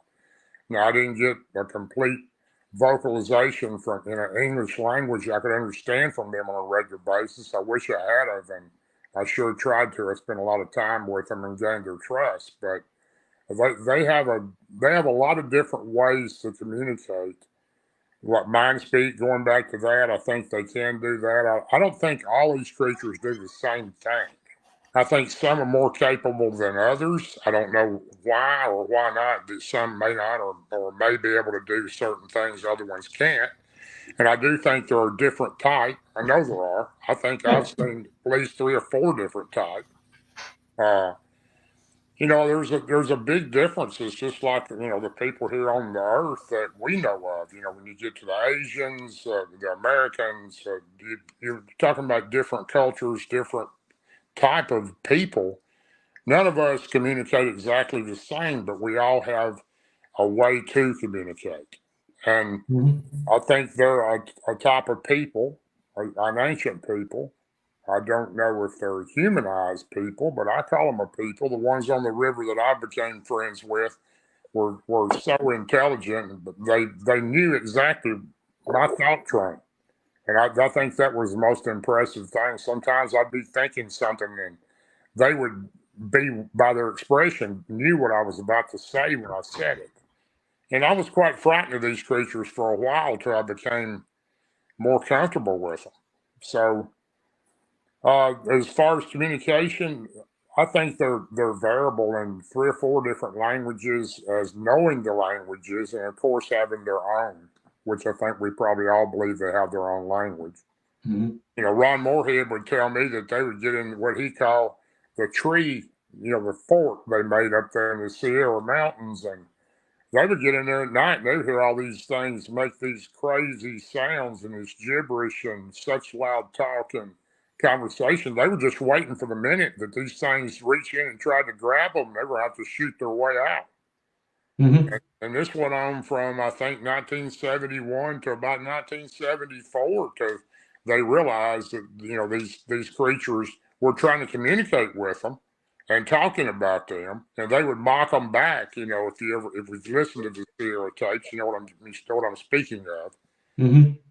But that language is, I think, in different areas too. I've heard some language recently that didn't sound like the Sierra Sounds type language, but it was very systematic of that type language. And that was in Arkansas when I heard a recording not long ago. So that may be a universal type language to those creatures. I don't know. I know these creatures definitely know the other ones. You can go into an area and they seem to know the same creature you're talking about. Now, how do they do that? Because I was in the Blue Ridge Mountains in 2020 and had run into one of these creatures, and I was quite frightened of it. It was in the dark, and I mentioned that creature, and they seemed to know what I was talking about. So I've heard Shell Keoki Dion tell me the same thing. She had a friend Sasquatch she had known for years and years, and it knew all the ones she knew from a long distance away. I know it sounds far out there, but it's very true. Depends on who you're talking to. Don't sound far out to me at all. It sounds like, yeah. You know what I mean, Carter. But this is what Steve Ghostman said. That's what I mentioned earlier with Mike Harold's research. She talked to seen extraterrestrials and Sasquatch working together, coming out of the same craft. It's the same thing. The list of commonalities. Mike Harold. I'm gonna make a note to send that to you guys. But that's exactly what she said. Is that they see them working like they work there. They're part of the big picture, and we're not. They lord over us. Definitely, I believe that. I believe that. And I think there's some credibility that backs things up here when we look at the abductions and whatnot. It's just not understanding everything, because people have to go through these things. And sometimes even within sightings, it's almost like they lose their faculties for short periods of time. Like they got to shake it off. Like, oh God, what was that? I know I saw something. What's up with me? So you have these scenarios that exist. Now, as far as Linda Moulton Howe actually expressing that, I'm not familiar with that. And I'm gonna dab into that because I have resources to be able to do that, because that's a very strong voice, and I'm just not aware of that. But I'm not saying it's unfounded. It's not true. But I do know with the amount of people that contact her, and it's an enormous amount. She never gets a day's rest. She's no spring chicken anymore. She's still rocking. I'm telling you, she's still out there doing everything, which go into the other scenarios then in ways too, like. What is all the cattle mutilization about and all these things, and people blaming Bigfoot for coming in and disrupting and killing their animals, but yet are they? Or is it something else? Is there a different species here, or just a more nefarious type of Bigfoot? And there's, good and bad in every culture of humanity. So maybe actually it works the same way out there with the forest people, so to speak. Or maybe it's... Go ahead, Russell. Go ahead. Interject. I think one thing to think about is I'm not sure. We're looking at the scenario that Bigfoot has something to do with the outer space people, and in which case maybe the fact is that they are abducting the Greys are abducting these Bigfoot, and maybe they're not actually working together. It's a possibility there. There's a possibility because, as we think we know of what we find out through the abduction cases I was talking earlier, that the possibility that the tall Greys create these short versions of them that actually are non-human. And maybe that's why these intricate turns can take place and they don't implode as a human would in some fashion, some way. We don't know exactly, at least not through any government resource or freedom of information, where they actually lay it out on the line of what the physical body makeup is. But we do know in ways, when we go back and reflect into it, there could be something to all of it. And maybe the recalls that people have are the frequency glitches that come through supposedly through their eyes. It radiates from their eyes and it paralyzes you to some degree, and it kind of like puts you into a type of psychosis and kind of like, you know, I mean, when you think about Travis Walton and his story, 5 days summed up in what, like he only remembered maybe 15, 16, 17, 20 minutes. So, you know, you look at things like that, but people do have recalls. So are they the glitches? Is it because the little creature who abducted them turns his head and the frequency goes away? And right there is a recall of a moment where, because they're laying there, they can't move, but they can see things go on, and then they go out again. So, you know, we're speculating here. But I also think that that's also been reported, not as much, but it may now because I brought it up. So you never know which narrative someone will take on from something you hear, but which is sad. But you could be dealing with infrasound as well. Exactly what I was going to say. That could be the blend. Agreed. Go ahead, Russell. Yeah, I mean, that certainly would be a possibility. I mean, we don't understand all the infrasounds and what the ramifications of that are. I mean, there's a German gentleman that has done about 30 different papers that I've been studying recently on infrasound, and he's come up with some pretty interesting stuff. But you know, we don't understand how it's actually used, if it is used by Sasquatch. I know I've talked to people that have been zapped, and they have all had very similar responses to the infrasound. So, I mean, there's something there to it. And the other interesting thing about it would be if they do have the ability to use it. So we know that elephants use infrasound and can speak their language over great distances to other elephants. So if Sasquatch can do that, then that means he could speak to other Sasquatch at great distances away. So then what's making the tree knocks? I don't believe. I don't mean the pot even more. But no, that's because the pot's is big. Go ahead, Darrell. I personally, you know, everybody has their opinion, and I respect everybody's. I don't have a problem with that. But you know, I've been zapped 3 times. I've been zapped twice by what I believe to be a Sasquatch or a Bigfoot, 2 different occasions, and I've been zapped once by a dog man with Martin Groves at the LBL on a road in the backcountry, and that was in 2022, October of 22. All 3 of those zaps that I have, is what you want to call them, and people refer them as infrasound or zap. You know, the Bigfoot ones were completely different than the dogman creature one. The Bigfoot one, I had a upset stomach, I had a headache, I felt nauseous, and my legs were numb for a short time. I had a hard time moving, but I quickly got that feeling back on the first one. The second one took a little longer.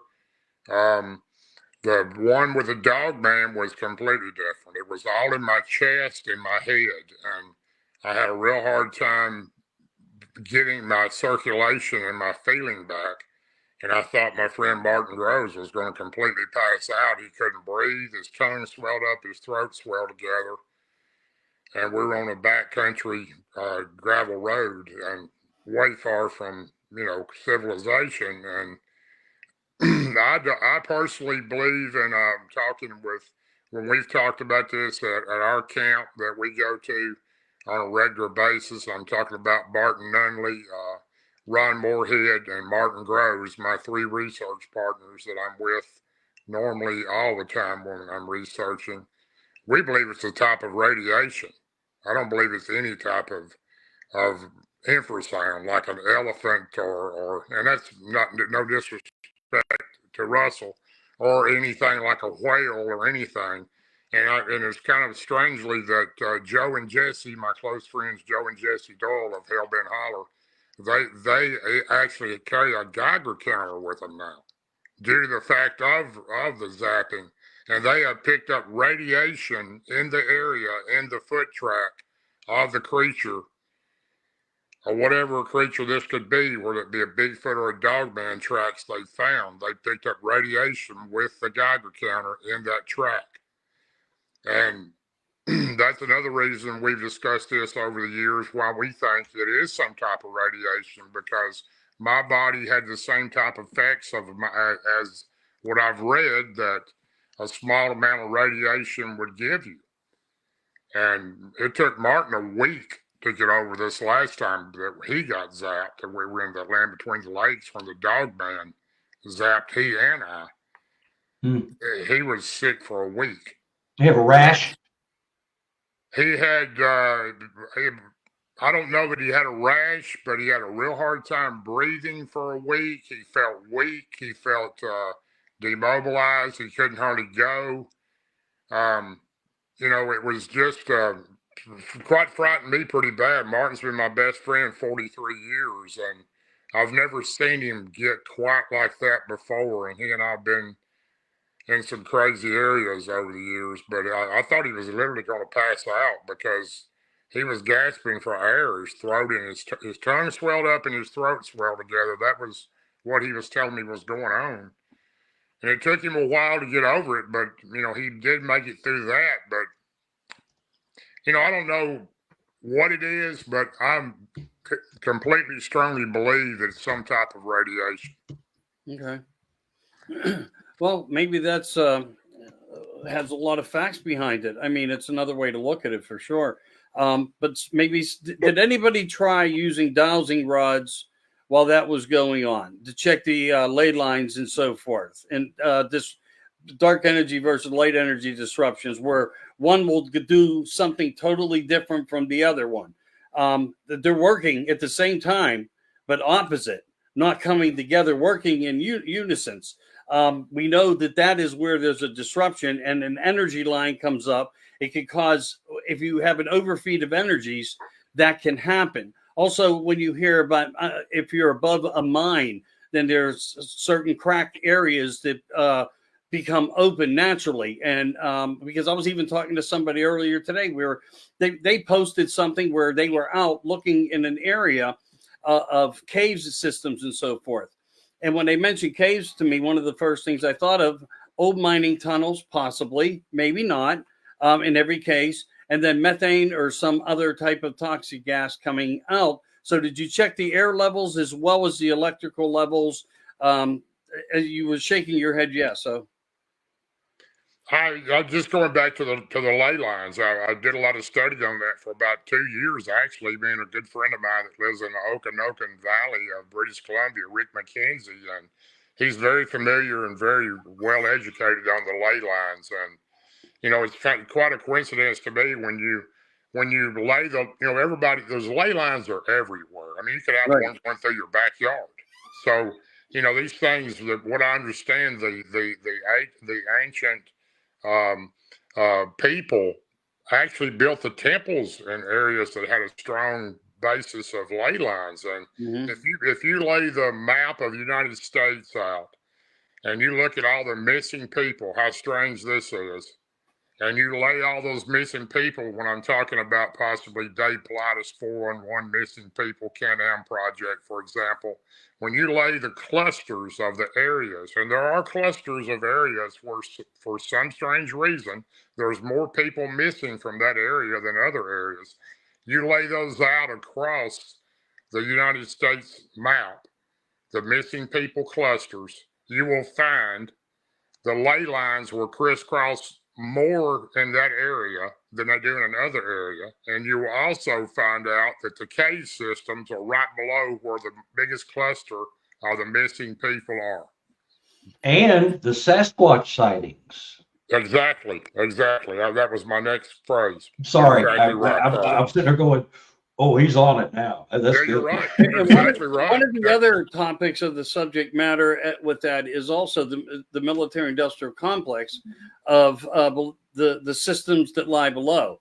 And some of them are very deep. You have no idea that you're actually, anywhere near one, but they do. I mean, we have roadways, and not just one, not just two, but there's an immense amount of roadways that go from where you are in New Jersey all the way to California, and also branch off to other areas towards ports. It's military-run underground roadways with other things, in some cases, what we speculate on nefarious things, which match up the 411. I utilize mine as abduction 911. I wasn't trying to do anything against David. He's brilliant. Right. He's done a great job. But again, that's another catalog of my things behind me in that box that actually, if you were to lay them over where we know they exist, there's a blend. It sure is. Yeah. Which then says possibly our government is interjecting with something else of a different species, that Sasquatch may be actually an adversary or dog man, as Joe Barger said when he encountered what he encountered that night, evening in his truck, and he made claim that he shot one. And I'm not doubting the man. He went on national TV. Expedition X just had him on season 8, episode 8 of his encounter. And I'm not saying it was a great encounter, but for some reason, while they were there in that exact location, they shut down the shooting of the of his segment of what was supposed to come. Somebody showed up and forced them to pack up and leave, I believe. That is how I got it from Jenny, who keeps in touch with me, his partner in life. And so, yeah, but you lay down what we know on how we can read from the top, even if it's, not through the eye, but through our own technologies and energies. And as we build and go down lower, I mean, some of these things could happen. So what does methane do to somebody if it's inhaled?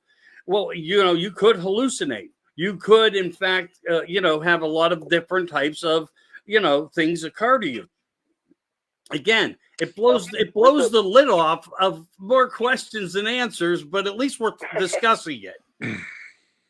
Yeah. Well, another thing about the ley lines, I wrote about that in my book somewhat. But it's interesting that the Native Americans built these medicine wheels where the ley lines come together, and in particular, Alberta, Canada, is a huge spoke, a wagon wheel like of ley lines that all come together there.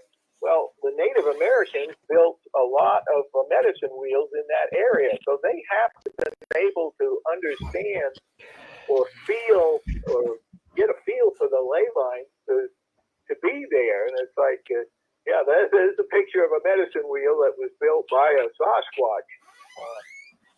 But it's just interesting to think that the Native Americans were able to somehow recognize that all those ley lines came together. There was some kind of an energy field or something that they must have been able to feel to build their medicine wheels there. But with the infrasound, getting back to that, the gentleman's name is Henrik Moller, Moller. He's written a number of papers on infrasound, and he's with a university, Aalborg University. But he's written about 30 papers, and it's definitely worth checking into his stuff. And I'm still starting just to get through it, but it's very interesting. Thank you for bringing that up. That is interesting. I'm sure a lot of people are going to, kind of like look into that. So you're going to have to watch from the beginning, everybody, in case you're just joining now. We really want you to, because we do go all over the place at times, but I think a lot of good factual information came up. And as I said, I'm going to do my best to share everything to you. I do want to find that Christmas video. And thank you for Carter for sending the other. If you don't mind, I'll post that too in America Disclosing Uncensored. So we'll have that up sometime tonight, tomorrow, on that narrative. All right. So where do you guys want to go from here? I mean, we have approximately 25 minutes left. So, I know we've talked about a lot, but is there any other stories that you'd like to reflect into, or any other types of information that would be helpful in the community? Well, if nobody else wants to chime in, I have one that's solidified for me that these beings have skill sets that we do not have, and many would just not even understand. So I led my first expedition BFRO, 2012, I think. And part of our crew, part of the group got lost, and we were down in a holler. And so they were making a big circle. We were waiting for them to come back. Well, they got lost. We had bad radio coverage on top of it. This was in Mark Twain National Forest here in Missouri. And so we were just waiting for them. And we're sitting in dead silence in the forest because we couldn't hear them. And, I was looking through with my thermal, trying to see if I could see, the glow of all our fellow humans coming. And so I see something coming. I'm going, oh, thank God they're here. Great. Finally. And long story short, it was not our group. There was about 6 people. It was a Sasquatch. It walked around the corner. It took one step. It realized we were there. And the thing just vanished, literally exploded like a flash bulb going off at night and blew up, and it was gone, just like that. So fast forward about 8 or 9 years, that area near Ellington, Missouri, became one of my main research areas. It still is. I took my wife there one day because she came into my office here. We share an office. She's going, oh, I see you've got your little Sasquatch stuff and you got your pictures and, oh, that's cool. I'm glad you got a hobby. I said, you patronize me. I'm taking you camping. And so I took her camping. Now she's an old Nebraska farm girl. She's pulled the heads off of chickens to eat and all. I mean, she's not afraid of getting dirty. She's not all girly, any of that kind of stuff. So I took her to my area. So I want to show you what's going on. And you know what happens when you tell somebody you're going to show them something? Nothing happens. Well, this wasn't the case. So if this one area that I know where they live, I have to park my car up at this gate. They block the gate off. You can't drive down there because it's real narrow and rocky. And they got tired of rescuing people, even on 4-wheelers. So they just blocked it off. So I backed my SUV up, and we were walking down to the bottom of the hill and to the right. That is the same hill, the same path where I watched that one disappear 8, 9, 10 years ahead, previous to this. That became my area, and I've had some weird stuff there. So anyhow, we're walking down, and my wife is going, okay, I'm done. This place is creeping me out already. I can't do this. I believe you. I believe you. I won't say anything ever. No, just come on now. It's just a little further. Yeah, it wasn't that far. And she was freaking out more and more and more. I was saying, look, we're not that far. There's my car up there. And I shine my light up at the top of the hill where I parked my car, backed up to the gate, and it was not there. I'm going, where's my car? What? And so I thought, well, maybe I've turned around here, because I'll look down here. Well, look, we're going down to the bottom of the hill. There was my car backed up where it could not possibly be. I look back up to where it should have been. I'm flashing the light. In the meantime, my wife's going, what are you talking about? Your car's up there. I said, no, I'm shining my light. It's not there. It's down here at the bottom of the hill. I'm shining the light down here at the bottom of the hill. She's going, okay, now you're messing with me. What? Just cut it out. I'm creeped out already. The Sasquatch were jacking with me, and they were I came here to show my wife, and they showed me because they were making me see my car somewhere that it could not possibly be, and it wasn't there. And then after about 3 or 4 times of doing this, my car was back where it always was. I was seeing it, whether it was a telepathic thing, whether it was infrasound. I go with telepathy because it's sort of the same visions I had when I am shown where they live. But it was just, if I didn't have that first sighting there, this put the cherry on top that I'm going down the road less traveled because these guys are doing something to me. I don't know what they're doing, but I want to find out. And that's why I'm sitting here with you guys right now. It was so incredibly real. And my wife, and my wife was there when I found out I was abducted as well. And she's been there she's seeing it. She's looking at it. And she's not speaking for me because she's married to me. She would be as obnoxious and disagreeable if she could, if she believed that way. But she's seen this. we've got stuff going on in our house. And I know some of it is the Sasquatch people, the forest people, our forest friends. I call them my forest friends, but not a lot of it, but some of it, because I've made contact. I love them. I know them. I consider them friends, you know.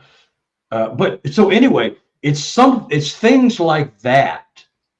And when I'm meeting people on the street, watching a podcast like this, I'll get calls. I got a call 2 or 3 days ago from this show about a woman who's having conversations with a young female Sasquatch. I heard that. Oh, you hear the sirens? Oh, is that a siren? I thought it was a Sasquatch call. No, anyway, that's not a wook, man. That's our new signing sanctuary, Pittsburgh. And guess what? Now that we have a sanctuary college, I don't know what they're housing over there, but yeah, I know. So that's what it is. We got to get used to the 1950s air raid sirens. It's never been taken down, but it's new, improved, modified version. I think half the world can hear it. But so all right. Great, interesting story you have here. So I got a couple I'm going to bring up that were shared to me through people and how I come across the information. You know how that is. One of them is an encounter of noises, basically, that did involve a sighting of a creature. So basically what's happening is there's a young lady who is to meet somebody somewhere. They're always meeting. It's evening going towards dusk. You know, it's that shadowy. It's starting to get dark. She's waiting for a boy, you know, a companion. And they meet there. And he's running late. And I don't know what happens to him because that's all I knew about her reason for being where she was on this dark roaded area. But like, you know, let's all go to look at whatever makeout area kind of thing. And she's hearing all these noises breaking in branches. And she's like, oh, wow, what is it? A bear? So, you know, it's more dark now than light. She's been waiting about 10 to 15 minutes. And when you get them sudden changes, it can suddenly change, especially if you're on a road that has a lot of foliage. That is part of a darkness in itself. It holds cold. She jumps in the car. She starts it up and she thinks she hears something behind the car. Most people do what when they get in their car to pull away? They put on their brakes and then they put the car into gear. True? Right. This young lady does that. She puts on her brakes, puts it into gear, looks in the rearview mirror for no apparent reason, just did it. And she sees an image. She gets nervous. She lets off the brake. The image is gone. It's still just a little bit light-eyed, enough to be able to tell. Hits the brake again gently. Doesn't know why she did it. And it's there again. Is there something about the red light and the tail lights that was illuminating the creature like an infrared? Here's something else that's even more that should make everybody more suspiciously curious. Same type of scenario. A man's out. He's picking up deer, dead. His job was to go and remove things from the sides of the road. He's out late at night. He's picking up a deer carcass. He notices it's real fresh, heavily bleeding. And like an instant kill, he just happened to come across it. It wasn't a call-in. Like, go to this intersection, this road, whatever, you know. And that wasn't the scenario. He manhandles it, gets it up onto his gate lift, you know, pushes it over to the gate lift like with a log roller. Because a lot of these guys don't tell you, but they use a log roller. It has like a hook and they roll the deer carcass so they don't have to lift it, having injury and so forth. Gets it on it, puts it up, tilts it, dumps it into the back gate of the bed. Now, I don't know what kind of truck this was exactly, but he must have had vision from his rear view mirror, because as he puts it in gear and goes to start pulling away, an image of something that he couldn't identify, otherwise thinking in his mind, instinctively, he believed it was a Bigfoot. Is there something about red lights when we truly use them that maybe gives us a focus point? Because when they let off, they're not there.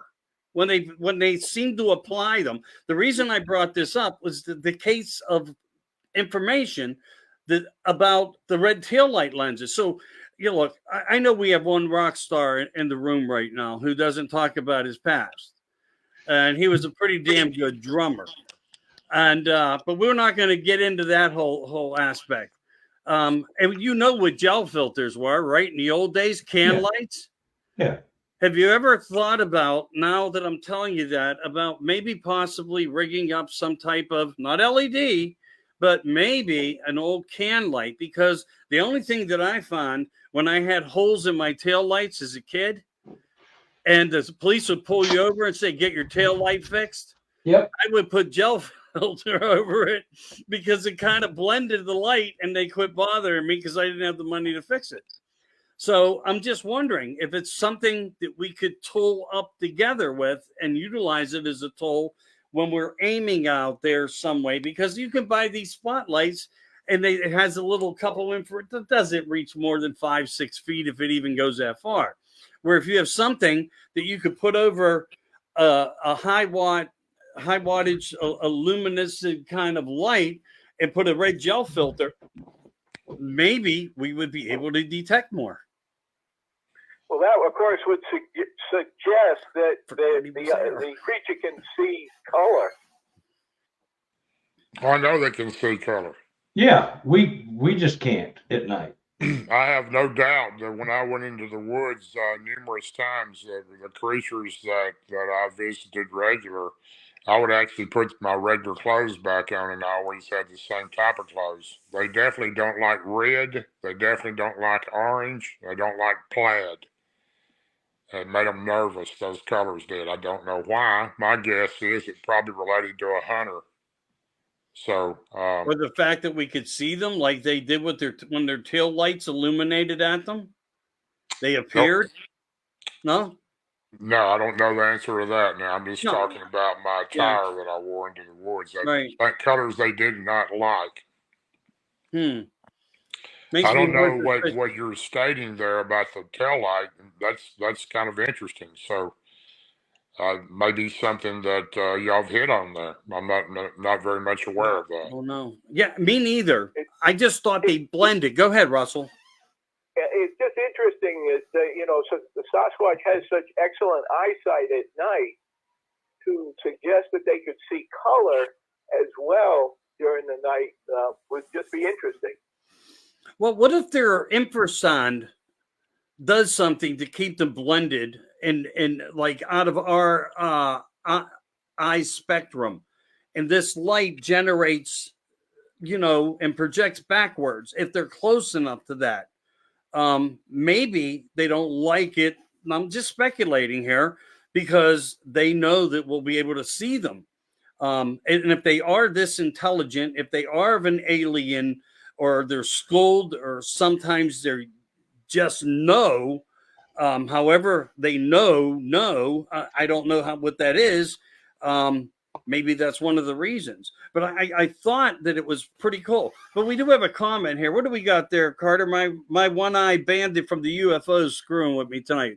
One of my clients I care for had a similar experience, but him and his girlfriend were getting busy and started hearing something outside. They both got a terrible feeling and decided to leave. As she put the brakes on, oh, cool. As she put the brakes on, the SAS lifted the back of the car.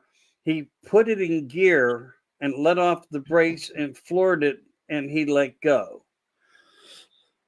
I could believe they would have that amount of strength, because Andre the Giant wasn't as heavy or as big, but a very strong man, and he could pick up cars just to goof off with people. So there's a pretty good case scenario that could be possible. What are you guys' thoughts? I don't have any doubt about it. Absolutely, yes. Some of the size trees I've seen snap. They have the leverage in their arms and shoulders to be able to lift a weight like that. So I would say, yeah, that's for sure. Okay, go ahead, Darrell.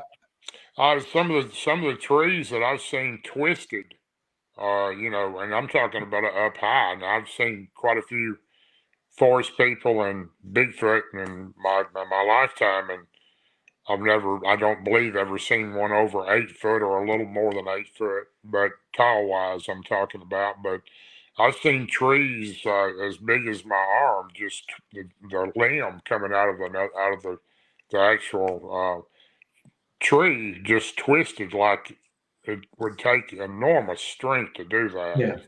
And plus, some of the X's I've seen in the area that I was friends with the forest people on the river, some of those trees were snapped. I'm talking about from 2 or 3 foot up, and they were mature trees. They weren't dead or rotten trees, and they were just snapped to form a large X that went up into into the higher part of the tree. And with that kind of strength, I can see why I would pretty much believe anything they could possibly do as far as the strength they have. Yeah. Agreed. So what do we know about maybe the can we conclude anything here on what the ratio of sizes are? We can't say that they're, and I don't mean to be rude, Russell. This is not why I'm doing this, because I don't want you to reflect this the wrong way. But Russell made a statement earlier, and that's why I want to say this clearly. It's not about the size that he was talking about, because we know that they're adolescents, they're small. But what that we know that has been reported from good source or a good source or good sources, what is the tallest that has been reported with any of these types of creatures? Dogman, Bigfoot, whatever. What has been the radius as far as the tallest reports? The tallest I've heard here in Missouri, about 9 to 10. Up in Canada, especially in BC, 10 to 12. Massive, where they have to bend their heads to look in the window under the eave of a house. I mean, they're so massive. So I think the further up into the Canada and the hinterlands you get, their growth is unrestricted. Their interaction with humans is unrestricted. So I think you see a far greater height because their life is not interrupted by the loggers and all of that stuff, and just civilization encroaching. So Missouri, we're around 10, maybe you get 11-footer every now and then, but 8 to 10 is standard here. Gotcha. Yeah, I've never personally seen one over 8 foot or a little more than 8 foot, but I've heard of them being taller. I know for a fact my friend Fred Roll up in Alaska, he's had some 8, 9, 10 foot creatures there, but I've heard of 16 foot, but I've never seen one, and I don't have any proof of any of that. But the ones I've seen are around 8 foot.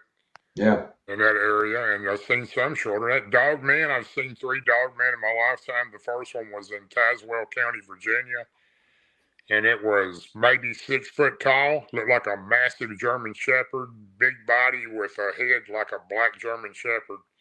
The other 2, maybe 7 foot tall. The third one that Martin Groves and I seen, that was the strangest thing I've ever seen as long as I've lived, and I don't think I'll ever see anything like that again. It was so strange, but it was 8 foot right in that area. I don't know. I've heard people talking about larger size and stuff, but that's just me and my personal sightings myself, what I've witnessed. Mm-hmm. Okay, cool. I mean, I'm sure that's always something of interest to, people in chat rooms and so forth. What do we know about some of the people in the community that once were out actually hunting Bigfoot? I mean, really looking to hunt Bigfoot. How is that whole scenario? Where has that gotten? What's going on? And does anybody have any information? Have they done that ridiculous thing of trying to kill one so there's an example of the species on the table? Any thoughts? Yeah, I know of a couple of groups, and I know of a couple of people that were in the groups, and I'm not sure if they still are, but they are still pro kill. If it, you know, Really? we gotta have a body on a slab. And I don't know about some of the rewards I've heard about. 3 million for a body, 5 million for a body. I don't know who the guy out in Florida was. I think he just passed away, or his son did, or his son's still around. He dead. But anyway, uh, I hear that it's still out there. They don't seem to be on any of the podcasts, none of the internet groups, Facebook, social media. I don't see any of them around anymore, but I just hear that, yeah, they're still around. Jack so and so. I'm just making up a name, but Bill is still kind of doing that. So I hear through the grapevine that there are still people out there that would do such a thing. Well, I know for a fact there's been Sasquatch killed. I know that. Yeah. But and I know the government knows about them, and I know they've had bodies. But I personally think that if you had a reward out there that you were trying to collect, I think the government would probably sweep that up on you and take it away from you before they got there to collect. So I don't think they want us to know about them. I mean, they know we know about them. I don't think they want us to prove them. And I have a couple of theories myself of why that's the case. But as far as people shooting them and hunting them, there is a guy on the Facebook group, several of them, that calls himself Tracker, and he does go out and track these creatures down and shoot them. That's by his claim, and sounds like he's a Native American guy. And I don't think all these creatures are bad. I think some of them are very kind and friendly and aren't looking to harm you, just like us. There's good and bad and everything, but exactly. There are certain people that are out there to shoot them, and not just for the reward, just to do it. So I don't understand that, but that's the way it seems to be from what I read regularly. Yeah. Well, maybe they fear being out there, and you don't. Yeah, I think it's a fool's errand to expect you could go out and try to hunt one of these things and get it. It's like it's not going to happen. I think there's a far better chance that a Sasquatch would be hit by a vehicle and be available as a body that way than to have somebody actually go out and actually find one and kill one. I don't agree with that. But on the other hand, it's like there are people out there that think that that's the way that it's going to, the only way we're going to get a body. But I think it's a fool's errand to consider going out and kill one. I know the family that I was around regularly, one in Cheatham County, Tennessee, that for a certain time, and then another one with Billy Howell and myself down in from 18 to about 2020 in another area. I can tell you this much: they care about their families just like we do, and they're very close to their families. They don't want them to be harmed, and that's why they fear weapons and cameras so much, in my opinion. But you go in there and shoot one of those creatures, your chances of making it out of there alive are going to be pretty slim. Yeah, that's my opinion. You'll be strung up on one of those big asterisks in the woods, and for everybody to see. And maybe some of those unexplained things have actually happened, but we're not seeing the police reports to them, and they're blaming it on maybe satanic ritualisms or something. Hey, something else I want to bring up before we go. We're getting down to the final minutes. We know that prayers need still to be sent to North Carolina and Tennessee. We know it was devastating. Last week we talked about things and flooding, and everybody, was kind of in agreement that these creatures could always go to the high ground. Going to the high ground, but when you have black op helicopters, private helicopters, and the more the people show up, the less they're doing about us being there, and they're starting to accept it.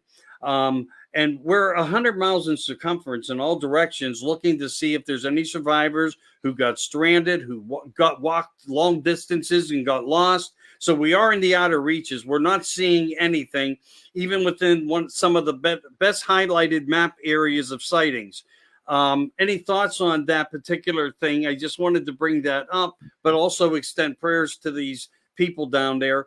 But and one of the other things why I bring it up is, they're trying to block us out. The next thing we might hear is, or what they may not want to disclose to us, is an endangered species living amongst the area. That would shut down any hopes of anything that they have going on if it's nefarious, and this whole system was nefariously done of an act. So I wanted to throw that in there. Last and final comments on that. That's a logical assumption. I mean, that would make sense. You wouldn't have to do too much stretching of one's imagination if you have an open mind to go. That can happen. Yeah. Well, I know part of that area of East Tennessee that was hit. I have family there, and also in Western Carolina, in that area. They're okay. They weren't hurt. Just lost some personal possessions, but those creatures live in that area. I know that for sure. These Appalachian people and people I know, they see them regularly. And I don't know about since the flood or that type of situation, if they did go to higher ground or not. I'm sure they probably did, or wherever they go besides areas we never find them in. And I'm sure the cave systems are frequently used, like we all think they are. But who knows? Some of them might have suffered casualties. Yeah. Could be Mount St. Helens and that kind of operation. What was the other one there? The Battle Mountain Fire too. Right. Yeah. There was. I understand at one time I've heard the rumor. I don't know how true it is. There were a lot of bodies found at Mount St. Helens. A pile. I mean, they piled them up. Right. Yeah, it makes me wonder about the Wyoming fires too. When you look at that, and then Canada. What was going on up there, hundreds of thousands of acres slowly pin spotted all over the place, as if you couldn't blame it on somebody lighting a match or somebody starting a forest fire. It would all be together. These fires were pop-ups. It was like a pop-up podcast, just out of nowhere in the blue, you create a podcast and go live and share it to this place, that place, this place. Well, that's kind of the way the fire was going, almost like of some other sort of, and I don't want to get into that deeply because I'm one of those heavily conspiracy against everything I'm seeing. But if you keep your eyes open, your ears open, follow some of the shows I do, it will take you down that rabbit hole. And you might get some really weird answers that you just don't want to accept.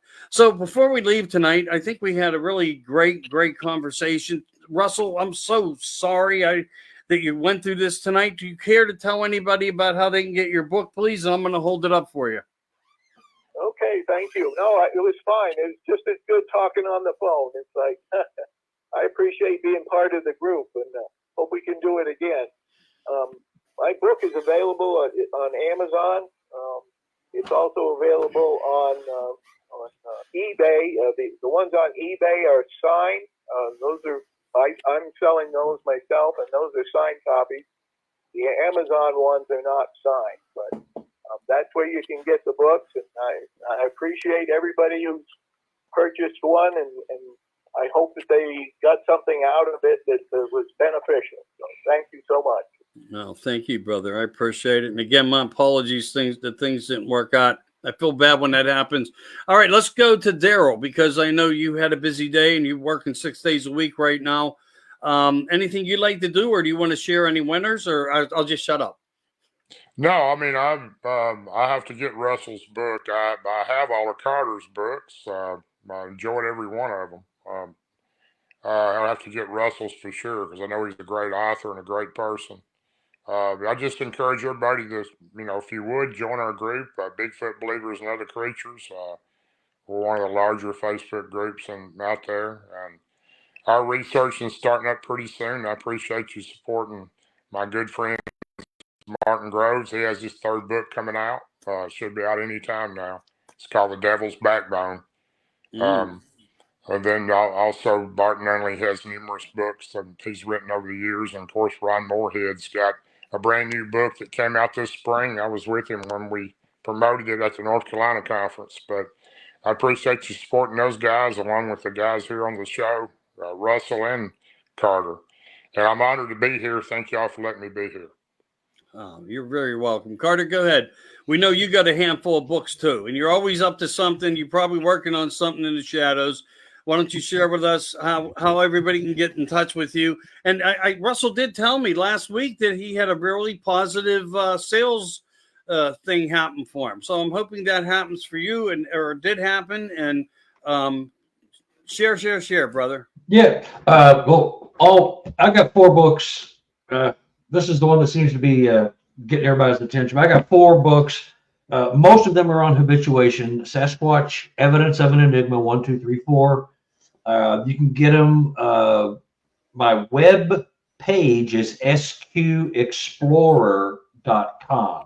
sqexplorer.com.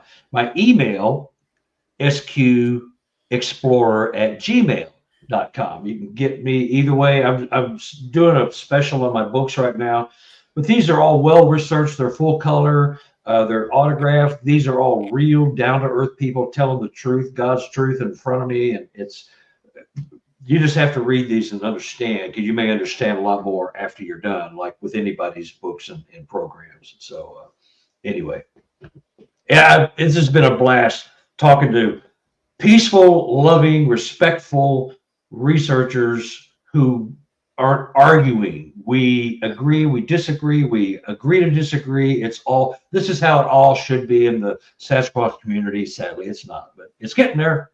Well said. It's getting there. Yeah. So let me do the final. Let me do what I need to do here, and then we're going to sign off. But if you didn't listen to everything, I can only say, hey, go back to the first round 1. Tonight was round 2. We try to deliver the best we can in an honest and productive way. But you've been listening to the Oracle Talk Radio Network. I am Michael Anthony. This is America Disclosing. Bigfoots, UFOs, and more. What is the connection in this whole dark room that we're living in, where strangeness is everywhere? You know you're living with it. Remember to pull that red lever, support children, pray for the children, pray for a good future for tomorrow, and pray that we're going to come up with some more answers to all the research. Thank you for being here. I enjoyed your company, and I know that all the gentlemen here have as well. Now, the ladies I'm going to say this before I sign off, the ladies are a little anxious for me to do something. So I'm going to probably have Mary on one day or something. We're going to, but anyway, it's going to be fun. Everybody wants to do it. And this is great because it's causing a vibration somewhere, somehow, for whatever reason. We'll see where it goes. Russell, this is all your fault. But thank you so much, gentlemen. I appreciate you all. We're going to sign off, and I guess we'll do some background green room talk. Good night, everybody, and thank you. Like and share. Hit it to all your favorite groups. Good night. Thanks, everybody. Good night, everybody.